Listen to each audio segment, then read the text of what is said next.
Little Fool in the Rain to bring us in on this beautiful winter's day here in sunny Southern California. Everybody, welcome to D.E.C. I am Bart Robley, and I am here with three of my greatest friends in the entire world up in the Bay Area. Jeremy Steinkohler, Tucson, Arizona, Chip the Splitter Ritter.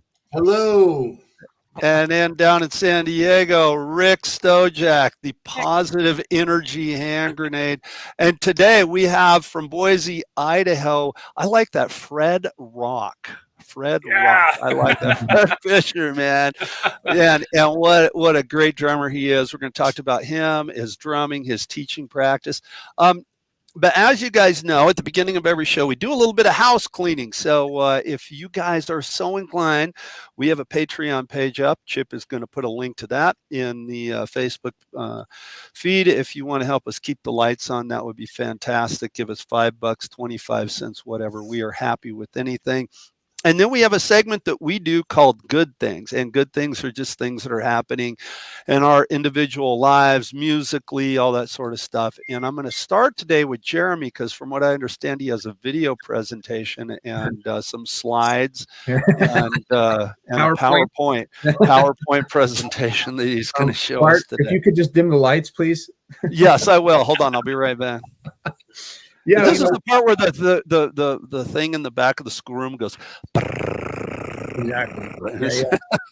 So, good things. We always talk about what's happening in our lives, musically, otherwise, personally. And I had a special presentation today of a good thing that was happening for me.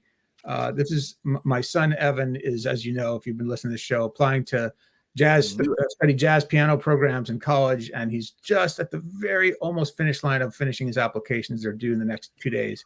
And so he's been cramming for the last week, putting together these videos. And we did a recording session for him. And I have a little treat for you guys. We'll keep it very short, but let's see.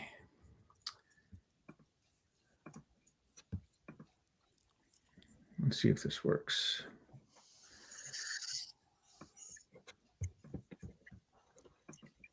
Oops, hold on one sec. This is brilliant. Cool. Hang on, wise guy. We almost got it. We're almost there. So close. We're almost there. You got to hit the big red button that says play, Jeremy. Rick, play Coco Cabana. Coco Cabana? Yeah, go for it, dude. All right. Here we go. All right, shut up. Pipe down over there. Keep it quiet. Hello, I'm Evan Steinkohler. I play the piano, and I'm applying for a bachelor's in jazz studies.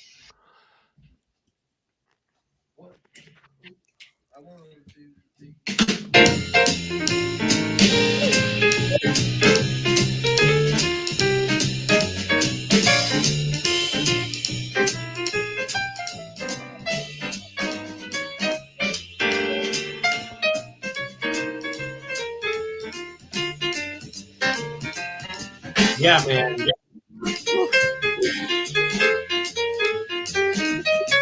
Oh, yeah.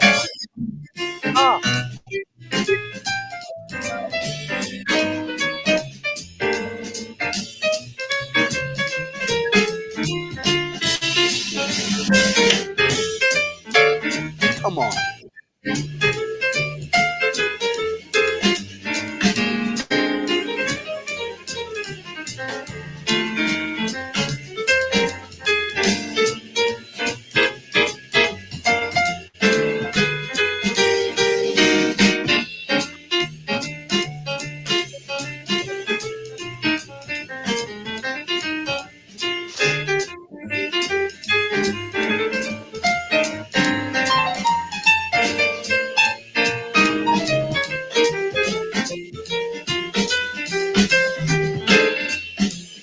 Yeah. Damn. That was awesome, bro. Yeah, thank you.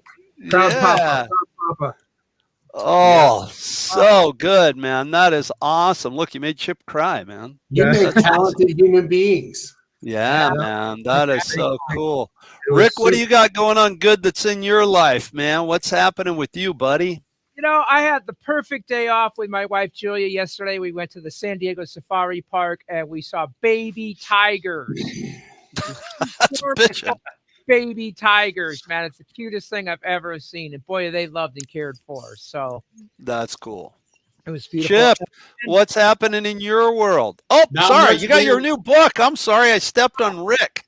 Well, real quick, my volume 1 book, How to Build a Drum Group, volume 1 has been reworked. I've got more songs. There's near 400 songs listed in here. New reinforced coil. So I'm all excited about that. And shout out to Nancy Medeiros, my designer, for helping me out with this. So Nice. Excellent. Right on, Excellent. Nancy. All right. Okay, you're up, Chip. What's going on?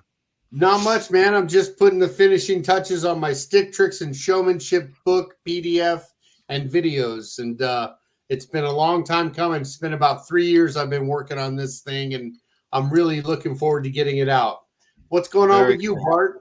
You know, SMB just came out a couple of years ago. We came out with a Christmas album, and we just remastered "What Child Is This?" and I'm pretty stoked about that. I sent Chip over a Spotify link to that. He's going to put it in the chat below. In the chat. Yeah, and so there you go. You can go listen to "What Child Is This?" and it sounds like it sounds like us, and it's very. I get Allman Brothers a lot on that one. People are like, sounds like the Allman Brothers. And I'm like, well, maybe it's because we tried to rip off Whipping Post. And, you know, good composers borrow, great composers steal. Now, the man of the hour, Fred Rock. I love that. That is so cool. Fred Fischer. Fred and I met here on Facebook and on Drummers Education Connection. He's a drummer in Boise, Idaho. He's a performer. He's a recording artist. He does all this stuff. This is his coming at us from his beautiful home studio there, and just a great guy. So, Fred, how are you today, buddy? What's going on? Well, I'm doing great. I'm doing awesome. Thank you guys for inviting me to this party. It's super cool. I watch as many of these episodes as I can. I think they're full of great information. Definitely relatable to most of the experiences that I've had in my journey. And so I feel connected because of that with you guys. And so it's just awesome to be included now in this circle. Well, you're now in the D.E.C Hall of Fame, I guess. Hall of Shame. Once you're in the circle, you can't get out of the circle. You can't get out, man. You can't get out. I think I'm fine with that. So you're in Boise, Idaho. Oh, go ahead. Go ahead, Rick. Sorry. Brought yourself into the circle, Fred, because all of your every so often while we were doing a show, you'd be tuning in and making these great comments. Yeah. And they really helped out our show. So you just earned a spot in here to come on. So you made it all happen. You know what's cool was Rick texted me. We've got our Deck the Hall show coming up, and we've got a couple guests booked, and we didn't have anything for this week. And Rick, just out of the blue, he goes, "Hey man, what about Fred? He's been watching the show a lot. Why don't we ask him on?" It's like, no brainer. Yeah, let's do it. And you know what? I would have asked sooner, but I have my scheduling off, so I'm so glad you could make it today, and you were able to make it. Yeah, absolutely.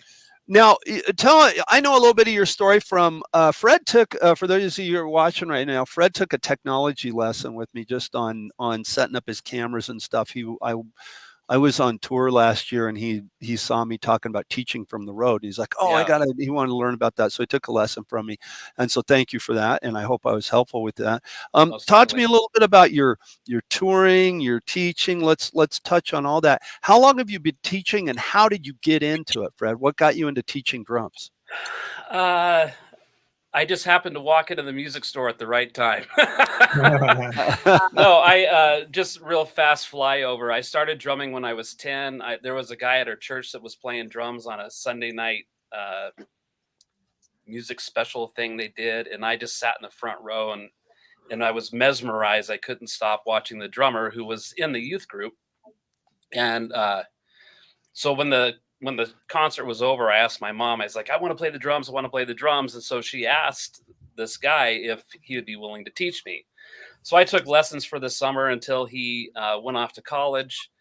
So I'm in the 5th grade. In the 6th grade, I wanted to play drums. So I go to band class. And of course, everybody's hauling around bell kits and things of this nature. And that didn't interest me at all. I was like, those aren't drums. so I played the clarinet instead. And Sorry. yeah, me too. Just kidding. Squeaking and squawking my way along in the 6th grade band playing clarinet. And then my family moved to Spokane, Washington for a year. And so in the 7th grade, I got involved with drumming again because they had a specific class for drumming. There was probably about 60 of us all learning on drum pads like this one. You guys remember these? Oh yeah, I still have mine. Yeah.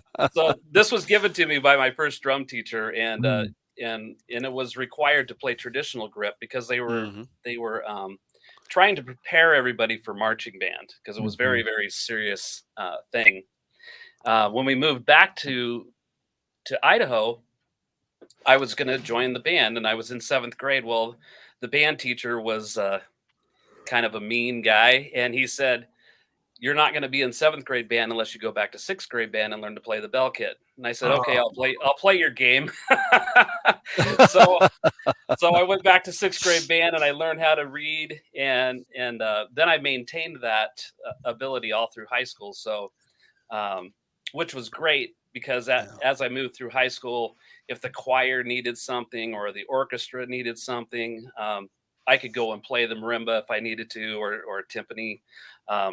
In fact, my first paying gig was playing 3 timpani drum rolls at the Miss Teen Idaho pageant. Yeah, I love that. So, that's awesome. Yeah. Oh, So I'm the only one in the orchestra pit with Oh a my timpani drum, and I'm just staring at all these beautiful girls. And so the moral of the story is learn your mallet percussion because you never know where that might lead you. Exactly, man. It sounds like a good gig. It leads to the chicks. Right. So Yeah, no, that's not true. That's actually not true. I know. So I played a drum roll while the follow spots were going all around the theater, and I got paid $50, and I took that check to the bank and it bounced.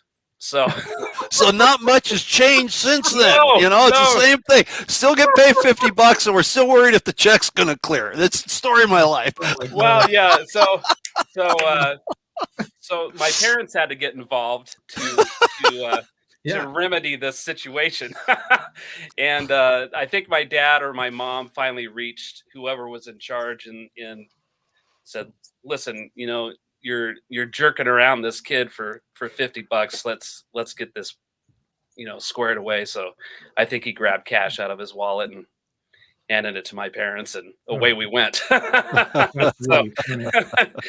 So the mafia had to get involved to get paid, but we got the job done. But no, I took drum lessons at our local music store through high school. I had 3 really great teachers, and I studied with them until they moved on to whatever.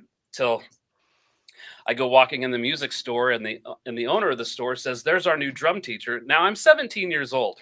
Wow. And I'm looking around the store like, "What are you talking about?" And he said, "Look, you know enough, at least you could teach beginning drum lessons." And that freaked me out because, like, who am I to be an authority in this department? Because I'm trying to learn myself. And he goes, "Just teach them what you know how to do. Like, you've already taken lessons from these guys. Just follow that same process." So through his encouragement, I got brave enough and I started doing that. So I started teaching when I was 17.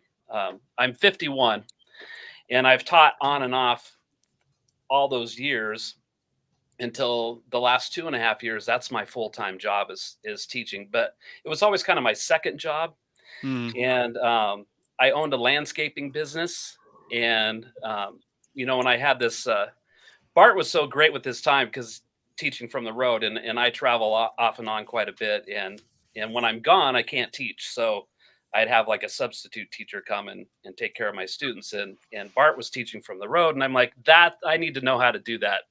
effectively. So at any rate, through that discussion with Bart, I had told him that in 2020 I had melanoma skin cancer. No.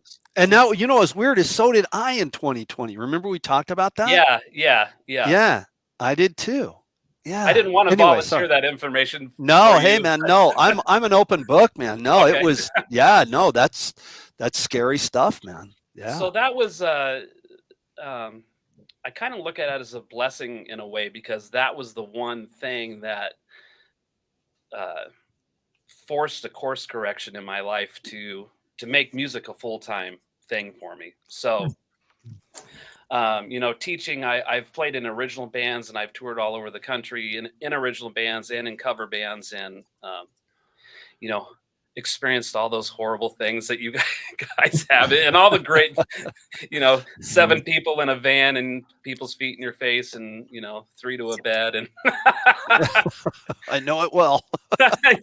yeah, those kind of Those things. aren't pillows. Yeah, those aren't pillows. Exactly. Which reminds me, I need to watch that movie before it's too far gone from Thanksgiving. But yeah, so so that was the one thing that just said, okay, I got to do this, like for real. So I had already had this room built, and for a place for me to practice, and then my band started rehearsing here. We moved to in-ear monitoring system in here, and then I was looking at a way to be able to track drums from my own studio. So I got some professional recording engineers involved and had them come over and say, okay, this is what you need to do to treat your room. And so my room is quote unquote tuned for tracking drums, and everything sounds great in here. So everything's always mic'd up and ready to go. I'm backwards, the control room right there.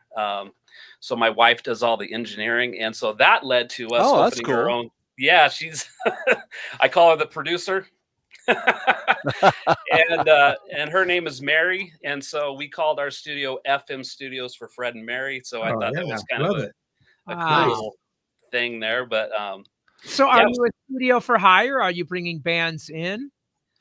Or is it both. just So I will track drums for people. I've been doing that off and on the last couple of years. Sometimes total strangers I don't even know. They just find out about me through whatever avenue that is, and they will send me tracks, and I record and send it back. And sometimes that's the last I ever heard of anything.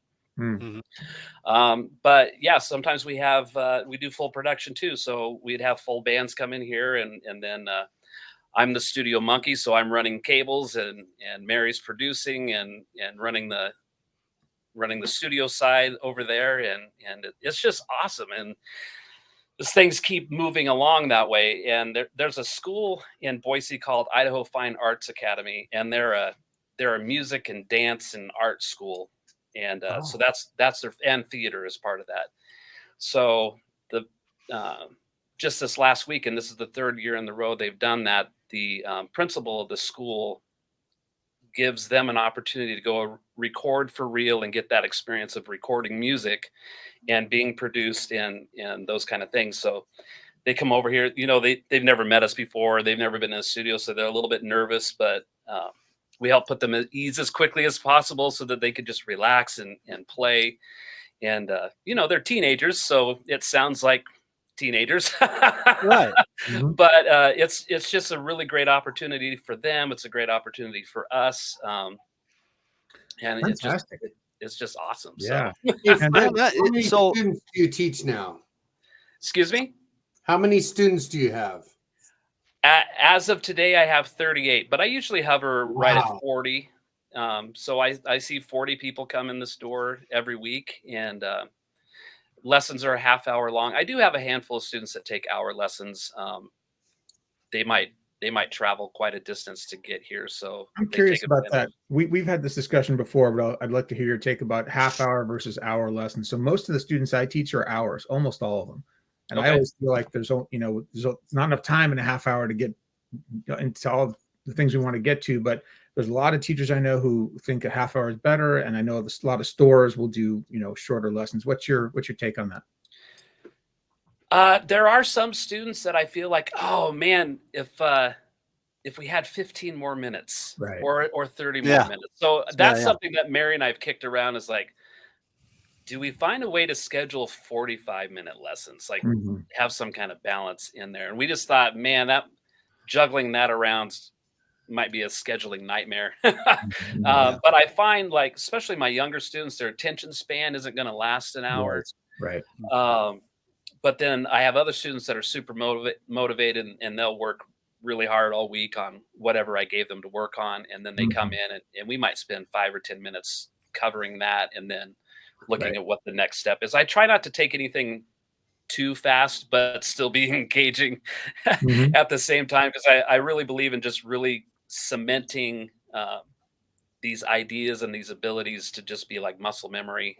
So I spent a lot of time on rhythm clarity is what I call it, Mhm. and spaces and timing. So Right. a Right. lot of work with the Ex- metronome. Yeah, that's great. I'm a huge proponent of learning to hear the silence, as part of the Yeah, relationship to the notes. You guys know Tony exactly. Williams used to teach out here in the Bay Area, and when he did, I had a friend of mine who studied with him for a while, and he wouldn't let any of his students move on to the next thing until they could master the thing he had given them. And that didn't mean like over the week, that meant in the lesson. Like if he gave you something to try and you couldn't quite do it, you had to sit there and that was the lesson until you could do it. Before you Yeah, moved on. Yeah. I'm not that Wow. hard nosed, but Me neither.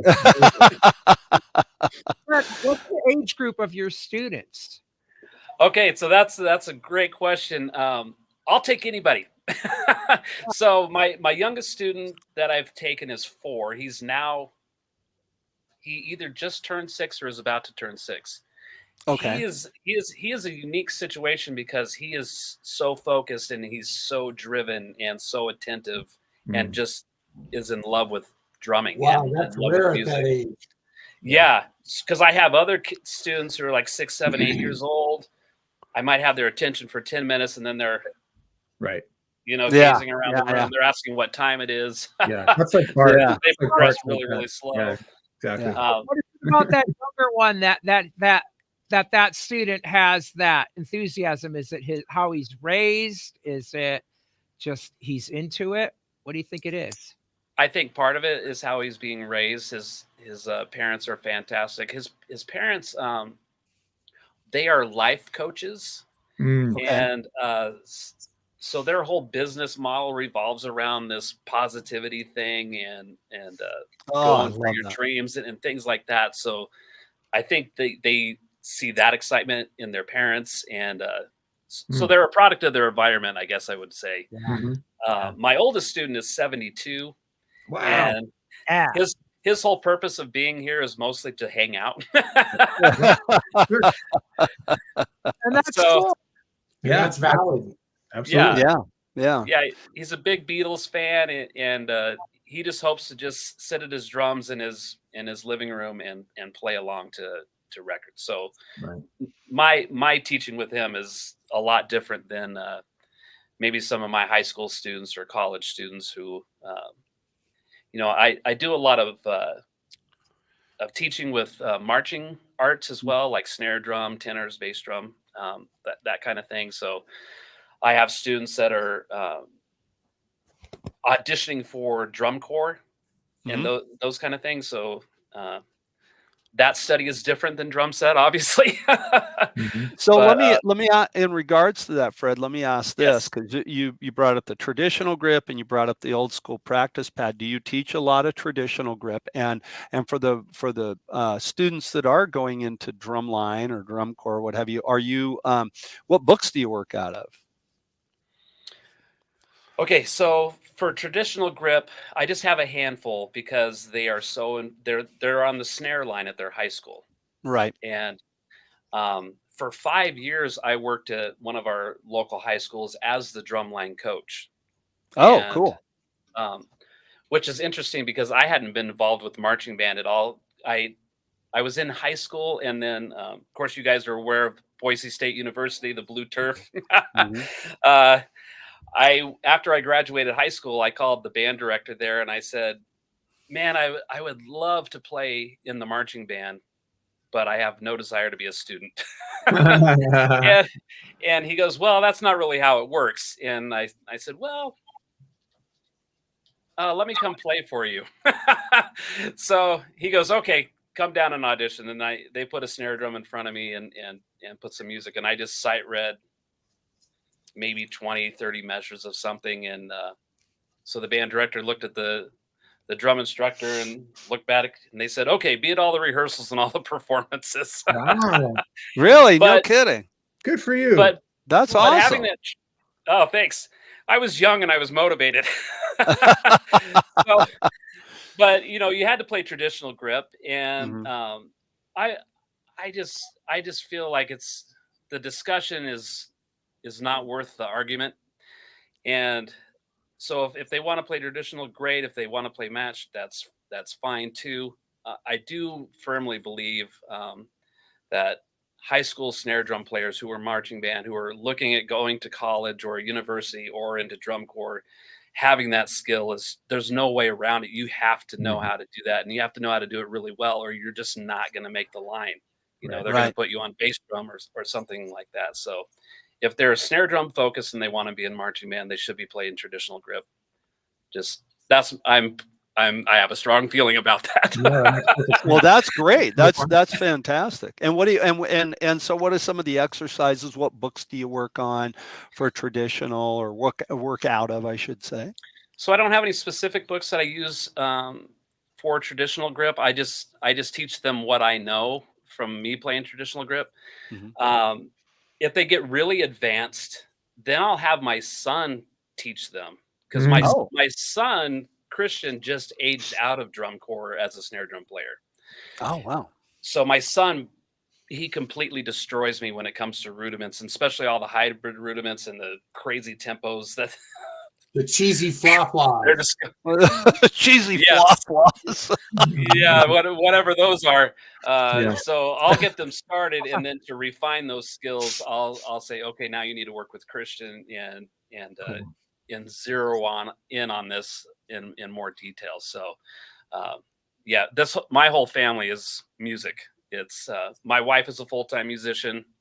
Like I said, my son just aged out of drum corps. My number 2 son plays saxophone and guitar. I have 4 sons. Wow, that's awesome. I don't know what I was thinking, but my number 3 son is a Sousa player and tuba and trombone, and then my youngest son is he just turned 10, and I think he likes everything, but he hasn't picked an instrument yet. But you guys should have a brass band in your family brass band.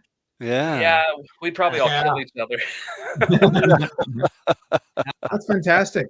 And look, you're talking about kids growing up in a supportive environment. Look at your kids. That would be That's fantastic. I was just going to say, totally leading by example. And I'm going to circle back around to something that you said a minute ago, Fred, and that was talking about your one student who's 4 years old, and the parents are really, they're life coaches, and they're talking about stuff that is very, positive energy and positive stuff. I'm sure you guys have seen it both ways, where you have a student whose parents are right behind them and giving it their all. And they're like, you can do whatever you want with your life, just sit down and do it. And the student flourishes. And then I've had before where I had a student that had a natural ability and they could play well, and they really wanted to do it, but mom and dad maybe weren't as supportive, and they weren't as motivational, and it kind of fell off to the side. And it breaks my heart to see that. I think you're leading by example, and what you're doing it was magnificent. It's just great, Fred. That's awesome. Oh man, I really appreciate that. We all teach, and we've all sat front row and witnessed everything from A to Z of supportive parents, or you get those students who our parents are signing them up for lessons as an activity, like if they were taking swimming lessons or something. They're just seeing if they like it. So those students are short-lived. But like Bart, like you said, sometimes you have a student who's just got all this passion and some kind of natural thing within them, but their parents are they all they do is complain about the noise, the inconvenience to them. And I think that's just a sad situation. Because I've actually told parents straight to their straight. As you can tell, I'm not afraid to talk. Let's hear it. I got to hear what you say. I'll tell. I've had parents, say like they just get aggravated with the noise of the drums, and I've looked right at them. I said, "This is not about you. It's about them." Like, awesome. What are you're squashing this thing for what's going to amount to a very small amount of time. Yeah. And just and what do you think going into it? I mean, yeah, exactly. Yeah. And then also let's go a step further, man. I mean, there are so many things out there now that people can buy for a drum. Like right here, I just set this because it was on my snare drum. I had a 12-inch super pad, right? You can buy super pads. You can get mesh heads. I've got 2 mesh heads sitting on my desk right there. If the parents were supportive, I got Sabian quiet tones. I didn't versus, I'm not trying to turn this into a commercial. What I'm trying to say is that if, where there's a will, there's a way. And if the parent is complaining, dude, you hit the nail on the head. This isn't about you. This is about something that your kid wants to do, Yeah.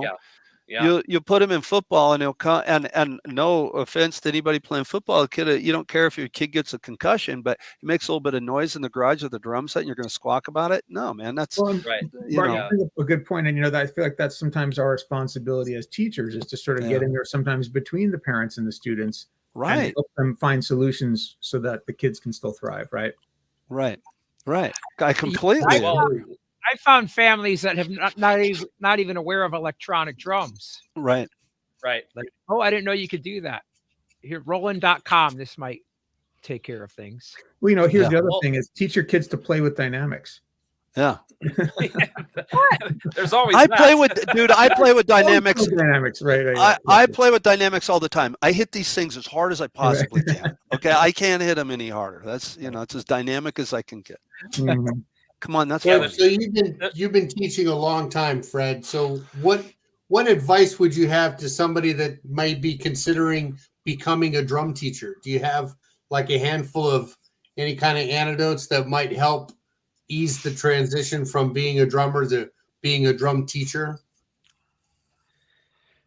I do have a lot of thoughts on that for sure. And there's so many things to cover, but when I first started teaching and I got more and more serious about it, I had made a post on my Facebook page that I was considering teaching drum lessons, and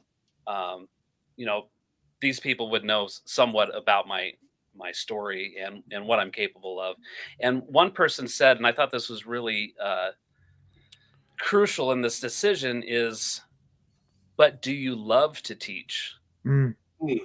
And I thought that was like a really great question to ask myself. Like, okay, like you can think, okay, I'm going to teach drum lessons. I'm going to make a good living doing this because I'm going to charge whatever that is.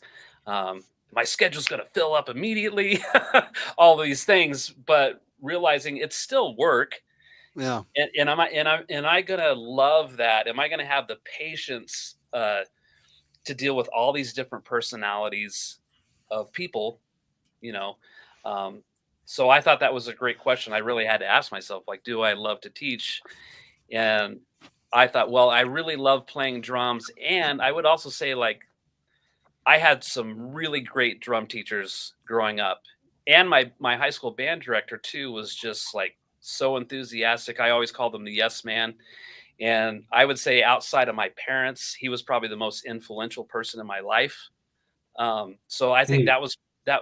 So I kind of felt like, well, when I was getting into teaching, I almost felt obligated to carry that torch and to pass that enthusiasm onto my students. So Chip, like what you're asking, like, is somebody new to getting into teaching? I think those are great questions to ask themselves. Like, how passionate are they about actually doing that? And then of course you come along with, well, I think the environment you teach in is really important. Obviously, Uh-huh. Rick and Bart have these great looking studios. I can't tell too much about Chip's studio. Jeremy, you look like you're in a studio. That So is, I yeah, studio. Mhm. Yeah, so I think the environment that you conduct business in is really important. Is it Mhm. conducive to learning? I know some other drummers locally that have attempted to teach, and they're teaching in their garage, and the car's there, and the washer and dryer's going, and there's a ladder, or they're teaching in their living room, and their family's moving in and out of the kitchen. There's all these distractions, so I think Yeah. environment's really important. Mhm. Um, and of course, not everybody can afford to just like go all in when they get started, but I think keeping that in mind Yeah. is a good thing. And then just having people skills as well to be able Yeah. to teach. I agree with that. I think that teaching, um, you have to go into teaching knowing that you have to have a huge amount of patience, and the reward in teaching, I mean, none of us are nonprofits. We all gladly take our paycheck. But Yeah. the reward in teaching is the student that does get on the high school drum line, on snare drum line, or I've got a student right now who she's been taking lessons with me for a long time, and she's very she's just shy, she's very quiet and meek. And my God, she's just killing it on battery playing bass drum, and she just like shines. And I think seeing those things are so incredibly important as a teacher, seeing and recognizing those successes in the student, because like you said, Fred, your school teacher was one of the most influential people in your life outside of your parents. And I, like you, have been teaching for many years, and I'm sure you run into this, where you get a student that comes along and like, hey, did you used to teach over at such and such a place? I took lessons from you when I was 12, and now I've got a family and blah blah blah blah. I think that is so rewarding. Do you Oh run yeah. into that, and how do you feel about that? I love it. Yeah, um, right. I've got most of my students will stick with me for 3 to 4 years. That's like Mhm. the lifespan of my students. I for take not the life for taking lessons with me. Just want to be clear. Uh, uh, Don't take lessons with Fred. what did I just say? What did you just do? It's a roast Sorry, my pal type of that was situation. funny. But they take off and they go to college or whatever that is, and you don't see them for a few years, and then my doors open, and so I could be just having my regular day, and this door will pop open, and somebody will walk in, and I'm like, oh, I haven't Mm. seen you in 3 or 4 years, and they get caught up on whatever is going on in their life, or they've started their own band, and Mhm. they do the van tour thing, like I did when I was a kid, and those kind of things. And I also have a handful of drummers who are working drummers in the community, and just watching the whole elevation of their band get better as a whole because they're a better drummer. And that's Right. so really rewarding too. And yeah, but it all, for me, it all comes back down to, we're talking about, the support that you have from your parents, which that was never wavering for me. I had really great drum teachers, but kind of going back, uh, and I like telling this story, is the band teacher that made me go back to sixth grade band and learn to play the pitch percussion stuff. At the time, I hated that. Yeah. Yeah. But as the years went on, I saw the benefit of doing it. And then the band teacher that was really important to me, he took over that guy's job as I was transitioning, like from I think my freshman year to my sophomore year, or maybe eighth grade to freshman year. I can't remember exactly, but it must have been eighth to ninth grade.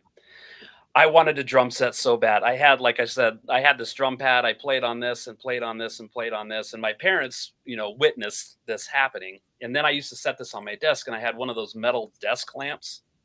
with the metal Oh. shade, and I used that for a symbol Mhm. until I destroyed that. I thought my parents would kill me for wrecking my lamp.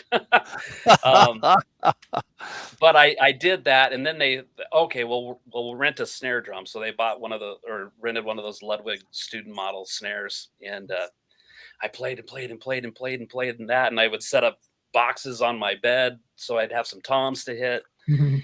and so they saw all this happening, and we did a concert on a I think it was like a Tuesday or Wednesday night at school. And when the concert was over, my parents approached this negative band teacher I had, and they said, "When do you think we should get Freddie a drum set?" And I'm standing right there just all excited. Like my parents are like, "Okay, we're going to buy into this." Mhm. He puts his hands on his hips and he said, "I would never buy him a drum set. That's going to be the biggest distraction of his life. I wouldn't get him a drum set till after he graduates high school. This is a horrible idea." Wow. And I Dude. What a was jerk. totally, yeah, I was sunk. So Oh. I remember we're driving home and I'm in the back seat. You know, I got tears in my eyes because I was just like, Mm. it Devastated. it was presented in such a way that I felt like I had done something wrong. Of course. Right. Yeah. course. Yeah. That's so screwed up. Yeah, so here's this thing I was so in love with that I just like, and I could, you know, I could see and hear myself getting better, you know, as we all should as we're learning something. But it was just this horrible sinking feeling that like this thing I was so in love with had an end to it. And so the next day when I got home from school, I was still moping around, and my dad had this habit of when he got home from work to give me and my sisters extra chores. So he walks in the door and tells my sister, "You do this, do that, do that." And he points at me and he goes, "Go get the crap out of the back of the truck." Mm. Oh, I go moping out to the driveway and I look in the back and there's a drum set. So this is Oh, the very right on. next day. Brad, I just got the chills. I just got the Yeah. chills. Yeah. I did too. Cool, man. That's so cool, man. So I started crying. I was so excited. My dad had done this. It was the very next day after my band teachers, you know, "No, I wouldn't do this."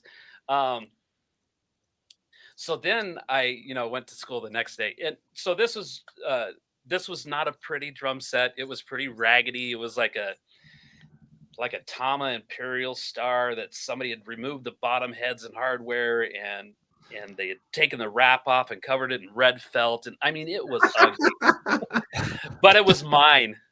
Right. Exactly. It didn't matter, man. That's so cool. So I saved up my lawn mowing money and I put new heads on it, and I eventually bought better cymbals and things like that. And I remember going to school the next day and after that and telling my band teacher, "Guess what? My parents got me this drum set." Well, like I said, this band director was transitioning out, and then this new band teacher, the Yes Man, was coming in. He heard this story and he immediately walked over to me and he goes, "You got a drum set?" And I said, "Yeah." And he's like, "Tell me about it. I want to know everything about it." That's beautiful. I love And that. so he just invested this time and Well, made me feel great. So I think that's an important story for people to hear. it is. I love that story, and I do too. it's a good reminder for us as teachers and just as human beings. Like, words matter, you know. Like, Absolutely. and I think I've had this experience with my kids. Some of my kids' music teachers, as he's gone through the school system, like they kind of feel like, oh, well, you know, I'm just the music teacher. You know, what I say doesn't matter. I'm not in a position of power or authority. And it's like, no, exactly the opposite. Like, Right.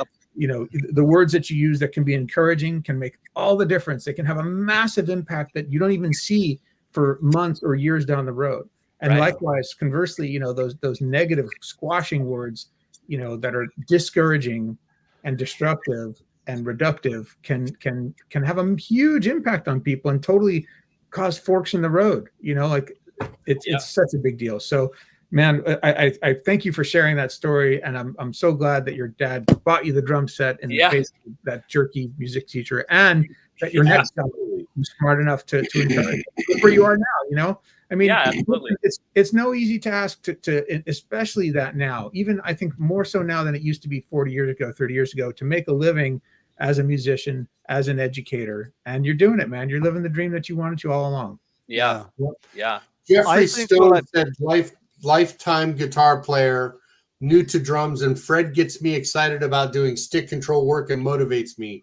When a teacher can get you fired up on wood chopping work, so to speak. When I took on learning to play drums last spring, I knew Fred was my teacher. Oh, that's awesome. Nice. Fred, That's I have awesome. a question for you regarding motivation, and I could put this out to all of you if you guys have a thought on this. So I had a student who's been with me for a couple years, and she said, Rick, I'm kind of in a slump on my drumming. I'm so tired when I get home from work, and it just kind of feels like a project to practice, and I'm finding trouble being motivated, and my other hobbies are easier for me than drumming. And she said, I'm not quitting, but do you have any thoughts? And so I was wondering if you could share any ideas for that student. I can say right off the bat that I try to instill in my students that this isn't a task. This Hmm. isn't, oh, I gotta fold the laundry or do the dishes. I want them to look at it like it's something they're always looking forward to doing. Now that's not 100% possibility all the time Right. with it, because you do have to do the It's chores, work. but Yeah. yeah. So it's I find if I get them to journal their practice and keep track of what they're doing and trying to hit some milestone markers as they go. And Bart, this might maybe tie into this new Amazon book thing that you messaged me about. I haven't looked at It's it in the closely, mail. but It's in the mail. It'll be to you. oh, that's what you sent me. Okay. Yeah, I dropped it in the mail yesterday. Perfect. Yes. Yeah. But it's a way of keeping track, so to speak, of their progress, right? It literally is what it Yeah. is. Go ahead and then I'll show it. Go ahead and say what you're going to say and I'll show you what it is. So, you guys probably all experience all the same stuff. Just Right. different Yeah, names, but right? this is food. Go for it, man. Go for Yeah. it. So I I have the stuff that we work on to, have better hands and better technique and better timing and feel and all those. But I also try to run in parallel, like working on songs. Uh, So I Same. try to put a deadline too on learning a song with them, so that they have something that they're always trying to accomplish, other than just like, oh, we're going to work stick control for the rest of your life, you know. But Rick, I don't know if that helps answer that question or not. I think that does. I think that does. I feel like you have to share every thought with a student like that you might have, and give them every resource, and hopefully something is going to stick. right. You know, I agree. I think one of the things that I want to kind of echo what Fred said, and that is that, we get to do this. My saxophone player always walks up to me sometimes, and we've just had a long drive into a city, and it's been a heck of a setup. It's outdoors and the wind is blowing, and every negative thing that can happen has happened, but he'll look at me and he goes, "Hey, Bart, is this a get to or a got to?" And it's like, yeah, and I think that if you kind of do that same thing with lessons, I think it can, it is work, Jeremy. It is 100% correct, but it is something that can be very rewarding. And just to kind of answer your thing, Fred, this is the book, the one that I sent you. There's two of them that I made, the Musician's Weekly Practice Journal. And guys, everybody's getting one of these. That's what I wanted the Amazon review on. All it is just the date, like, today's date, your start time of practice, the end time of your practice, the exercise you're working on, or song or book or whatever, starting BPM, ending BPM, and goal BPM. I mean, it's really a simple little thing, and it just kind of it can be not only a way to track your progress, but it also can be the carrot and the stick, so to speak. And so, yeah, everybody's getting one of those, all you guys. And if you would do an Amazon review, I'd appreciate it. And if any of you students out there, go to Amazon and buy. I would love that and give me a review. Rick, Trying I'd to like get the legs. I'm sorry, Bart. Oh, no, just trying to get the legs to grow on that. I got a question for you, Fred. I wanted to respond to go Rick's. ahead. Go ahead. Sorry, go ahead. Go ahead. I think it's important sometimes as a teacher to manage expectations for your students. It's really easy to think, oh, I give you this assignment this week, therefore it should be all good by next week and done, right? And they've worked on it for the week, they come in and they've gotten better at it, but they're maybe not as good as they need to be. And that's part of your job, of course, to determine, when is it right to tell them to move on to the next thing versus work more on the same thing. But, as we all know, we've had students, you take two students working on the same thing and put the same amount of time in, they don't necessarily get to the same place in 1 week, right? Like some students pick it up much faster than others. And, what one person makes as far as progress can be much smaller than another, but no less meaningful or no less important or significant, so, I would say I understand a lot of students feel frustrated when they practice and they don't make the progress that they would like. But I think, to answer your question, Rick, it's about sometimes managing expectations about what progress looks like, So, well, last week you couldn't do that. Now you can do it. It's not fast yet. You haven't mastered it, but you unlocked it, whatever it is from, thing to thing. Anyways. Yeah, I tell students that all the time. Look backwards. Look backwards. Yeah, right. Don't live in the back, but in the past. But what you just did right there? Could you do that 3 weeks ago? Right. Did you even know how to read that drum groove? Okay, Right. you can't play a song yet, but could you have read that drum groove 3 weeks ago? No, I can't. Okay, look, you're making progress. Right. I don't have a magic drumming pill here. Take this and poof. Hey, look at me. I I'm do. Steve Gadd. I have one of those, but it's really, really expensive. Yeah, exactly. Rick. I'm up for any progress, right? If a person gets right. For some people, if I give them the page to do and they get half the page done, that's a huge deal for them. Yeah. Right. That means the world because they're that much better and they are motivated because they're getting more done. Where some people getting that page done was a piece of cake. Right. Yeah. Rick, I would ask her a couple questions and try to get closer to that spark about why she picked up the drums in the first place and try to tie that in and see if there's a song, some kind of like's been mentioned, some kind of goal that you can redirect her to and kind of shine the light in that direction for her. Yes. The other thing is that it doesn't have to be all or nothing. It's really easy to get caught up in, I've got to do the whole assignment. I don't have an hour. I'm already behind. Don't take an hour. Take 5 minutes. Do your 3 sticking exercises. Put something in the bank so you show for it, and you can feel good about I got better at this one thing this week. Progress, not perfection. I like that. Put something in the bank. I like that. That's cool. Yeah, I might have to borrow that. Thank you all, because this is what Drummers Education Connection is about. Sharing ideas and helping people get through, get better and enjoy playing the instrument and sharing knowledge. So anyone can ask any question like this just on our Facebook group or on our YouTube Live. If you have a question, just ask us, and you've got this think tank available to you. So right. Fred, this is my question to you here, because you and I share that we all share this, but how you and I met when you were talking about teaching from the road. Yeah. You're in a band, you're on the road, as am I. How do you balance teaching and touring, or teaching and gigs? Do you have what do you do? And parenting. Well, thankfully, Mrs. F over here is she's all in, and she's always been all in. We've been married for 27 years, and even when we were dating, she knew what she was in for.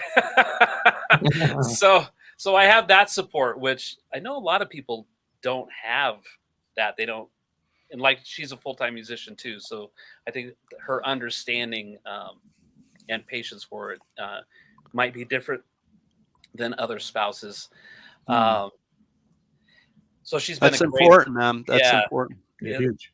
It's awesome to have that support. So that makes things much easier for sure, like Yeah. being gone. But we all committed to this goal.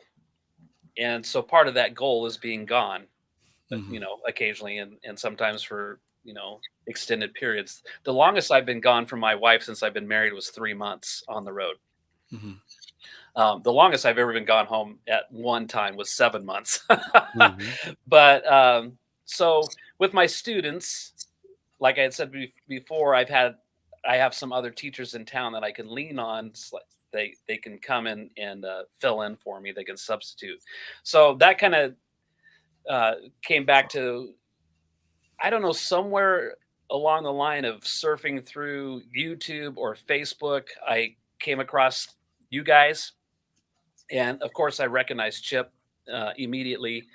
And but then Bart was doing these live videos, and I was just sitting in my hotel room, like, oh, what's this guy have to say? And so I think Bart, you were doing a series of things on the road, like this is my setup. These are, Yeah. and you guys did a show about it, like extra equipment to have on the road and this and that. But at any rate, you specifically talked about teaching from the road, and that's like where the networking thing for me like really becomes important. Is here's this guy. He's been doing these videos. He's got great information, and I just commented on your video, and I think you responded to me, and a couple back and forths that we ended up messaging through Yeah. Messenger, and then that involved into maybe we should have a phone call about this, and that phone call led to we should do a Zoom meeting about this, Yeah. uh, Yeah. Yeah. Yeah. and it was perfect information, and that's going to allow me now to expand my teaching business and still allow me to travel and and keep my students happy and going. So it's really Yeah. great stuff. Well, I'm just glad that I was able to help, and I think that again, I'm going to echo what Rick said, and that's what that's the reason this whole thing got started. Is during COVID, we're like, what are we going to do? But we've kept it going, and I think at the very nucleus of what we're doing is we really want to help other musicians and other drummers. The thing that I've learned so much about being a drummer, and I'm sure you guys will agree with this, is that we are like a brotherhood or sisterhood. We're all friends, Yeah. and it's not. It's just a different thing, it's a different vibe, when you were Fred, when you were in town for taxing, I forgot what came. I think I had a gig or something, and I wasn't around, and I would have loved to get together and hang. I mean, Yeah. that's kind of what drummers do. That's what we do, and it's a very, very, very cool thing, and I'm very thankful for it. I'm very thankful for D.E.C, and I'm glad that you messaged me or and said something about that video. I'm just really glad. Well, it's funny, and I know that we're running out of time, but you guys probably saw I made a video of I was going to be on as a guest today, Yeah, and I sent it all to all my students, and I said, hey, you either check in live or watch the replay, because this forum has such great information. Like, go watch all the back catalog of these episodes because there's just always something to take from it. There's a lot Yeah, there. yeah, thank and you, Fred. I Thank had you. some, yeah, absolutely. And then I had some people message me like, congratulations. But then I had some people that I didn't know very well that said, why should I watch you? Who are What? you? Yeah, they're just they're You're always gonna have haters, man. sorry, I didn't know I was doing something I shouldn't. But every week on Tuesday morning I do a podcast called Coffee with Fred. Yeah, And I've been watching. They're cool. thanks. Are you afraid to network? Coffee Right, with Fred. that was my show this morning. So the networking thing is I specifically referenced me reaching out to Bart and now developing this friendship, and now it's spreading to you guys. Right. And it's just, but we have that common thing of being drummers and loving music, and everybody's body of work and resumes and all of that stuff is great. But at the heart of it all is that we all love this so much. And so Yeah. I think that's just hugely important. Yeah, Very I think it really is. I think it's I remember, and I know, we're going to go a little bit over. That's cool. But I remember being a kid, and I'd get the drum catalogs, and I'd sit there and I'd look at the drum catalogs, and I mean, I'm 55, and I can still get a drum catalog and go, ooh, look at that. I mean, I'm just that same dude, Yeah. I mean, I'm attracted to shiny objects. I don't know. Yeah. Yeah. Now, the last couple of episodes, Fred, sadly, we have not done this, or we've already asked the question. I don't know if you've seen this or not. I don't know. Do you know what the question is coming right now? Do you know it? It's the most important question that we ever ask on deck, and you have to get this right. Okay. We didn't ask Jim last time because he's been on a lot, and but here it comes. You ready? I suppose. Okay. You're sitting down in Boise, Idaho. Where's the best place to get pizza? Right down the street from me at 3 Wood Pizza. Hey, damn, that was quick, dude. That was quick. Very impressive. Right. Make a mental note of that one. 3 Wood Pizza. It's not a chain. It's in our neighborhood. Basically, it's like a neighborhood pizza place, and it is incredible.